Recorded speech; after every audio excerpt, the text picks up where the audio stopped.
નમસ્કાર દર્શક મિત્રો, જન ભારત ન્યૂઝમાં તમારું હાર્દિક સ્વાગત છે। હું છું મંસૂરી શેરબાનુ। 15મીથી ટુ વ્હીલર ચાલકો માટે હેલ્મેટ ફરજિયાત થશે। કાયદાની અમલવારી પૂર્વે આપ મેદાનમાં। હેલ્મેટ પહેરવાના કાયદામાં અપનાવાતી બેવડી નીતિ સામે વિરોધ। હોદ્દેદારો પહોંચ્યા કલેક્ટરાલય। કલેક્ટરે આવેદનપત્ર ન સ્વીકારતા તમામે રામધૂન કરી। જો કે અંતે કલેક્ટરે આવેદન સ્વીકારી રજૂઆત સાંભળી। બ્યુરો રિપોર્ટ કમલેશભાઈ।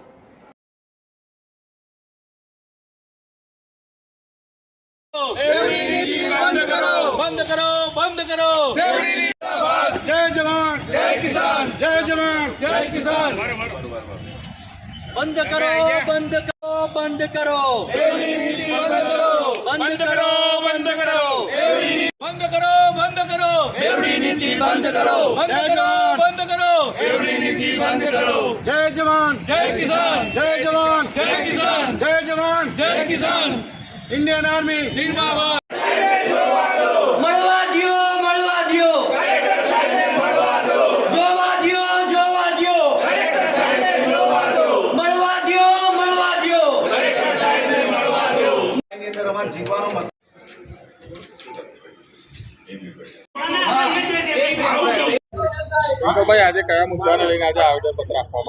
જે રીતે ગુજરાતની અંદર ગુજરાતના ગરીબ મધ્યમ વર્ગના જે ટુ વ્હીલર લોકો છે એમની પર હેલ્મેટનો કાયદો ફરજિયાત કરી ક્યાંક ને ક્યાંક આ પૈસા લૂંટવાનું ષડયંત્ર થઈ રહ્યું છે, તેનો અમે સખત શબ્દોમાં વિરોધ કરીએ છીએ। સ્વાભાવિક છે કે કાયદો હોવો જોઈએ, હેલ્મેટ પહેરવું જોઈએ, પણ વડોદરા મહાનગરપાલિકાએ રસ્તાઓ પણ એવા સ્માર્ટ આપવા જોઈએ।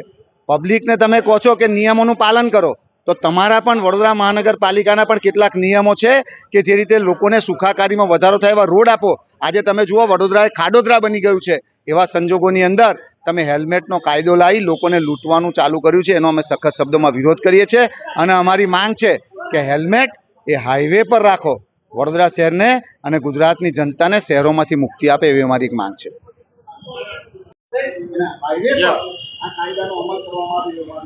આજે અમે હેલ્મેટના વિરોધમાં જે લોકોને દંડ લઈ અને પરેશાન કરવામાં આવી રહ્યા છે, પૂરા ગુજરાતની અંદર બેવડી નીતિ અજમાવવામાં આવી રહી છે।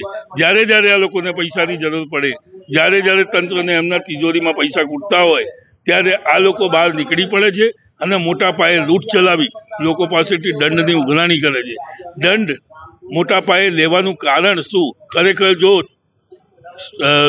હેલ્મેટ એક રોજિંદી વસ્તુ છે તો રોજ જ એમને હેલ્મેટ પહેરાવો ને રોજ દંડ લો, જે નથી પહેરતા એમને કમ્પલસરી કરો, પણ એવું ક્યારેય એવું થતું નથી। જ્યારે એમના મનમાં આવે ત્યારે દંડ લેવા ઊભા થઈ જવું, પૈસાની ઉઘરાણી કરવી અને ભંડોળ ભરવું, આ જ ભારતીય જનતા પાર્ટીનું કામ છે।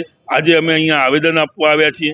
કલેક્ટર સાહેબે ખરેખર એક સન્માનજનક રીતે આવેદન લેવાનું હોય તો અમને 1-1.5 કલાક સુધી બહાર બેસાડી રાખી અને જ્યારે આવેદન આપવા ગયા તો એને સન્માનિક રીતે આવેદન આપવા માટે તેમને કહેવામાં પણ આવ્યું કે સાહેબ થોડું આને સન્માન આપી અને ઊભા થઈ આવેદન લો, પણ સાહેબે એ પણ તસ્તી લીધી નથી, લઈ અને જાણે કચરાના ડબ્બામાં નાખી દેવાનું હોય એ રીતે આવેદન લીધું છે અમારી પાસે।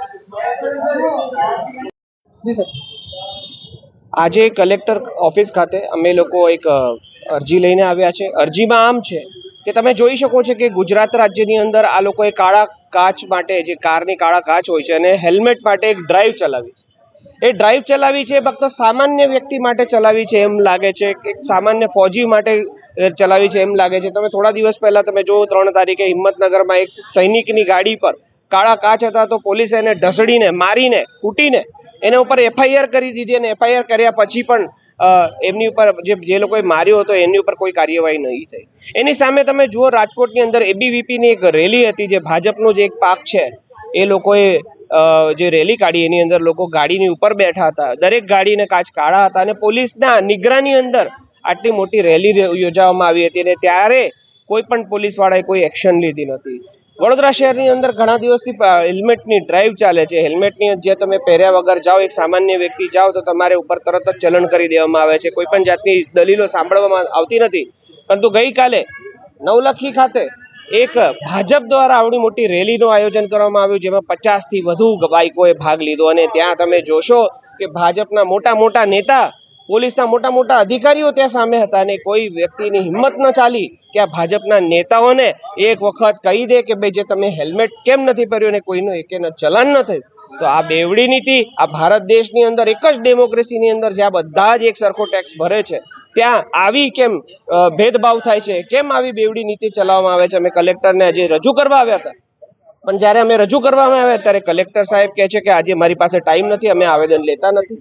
અમે આ 6 થી 7 વખત જોયું છે, આ કન્ટિન્યુઅસ એમનો રવૈયો રહે છે. તો આજે અમે રામધૂન બોલાવી, જ્યાં સુધી એમને મળવાની હા ના પાડી ત્યાં સુધી રામધૂન ચાલતી રહી અને પછી જ્યારે એમણે કીધું કે મળવા દો અને જ્યારે અમને મળવા દીધું ત્યારે અમે અમારી રામધૂન સંપૂર્ણ કરી અને સંપૂર્ણ કર્યા પછી અમારું આવેદન સુપ્રત કર્યું છે. જોઈએ છે કે કેટલી જલ્દી કાર્યવાહી થાય છે. જો કાર્યવાહી ન થાય તો અમે લોકો આંદોલન તરફ જઈશું અને લોકોને જાગૃત કરીશું કે આ જે ટેક્સ તમે ભરી રહ્યા છો, જે તમે ચલણો તમે ભરી રહ્યા છો, એ ચલણો ફક્ત તમારા માટે છે. ભાજપનો ખેસ પહેરશો કે ભાજપના તમે નેતા બની જશો તો તમે કોઈ પણ જાતનો કાનૂની ઉલ્લંઘન કરી શકો છો, કારણ કે તમે ભાજપના નેતા છો. આપણા દેશની અંદર 2 નીતિઓ ચાલે છે, એક ભાજપ માટે અલગ છે અને એક સાધારણ વ્યક્તિ માટે અલગ છે. इस वीडियो को लाइक करें, हमारे चैनल को सब्सक्राइब कर बेल आइकन जरूर प्रेस करें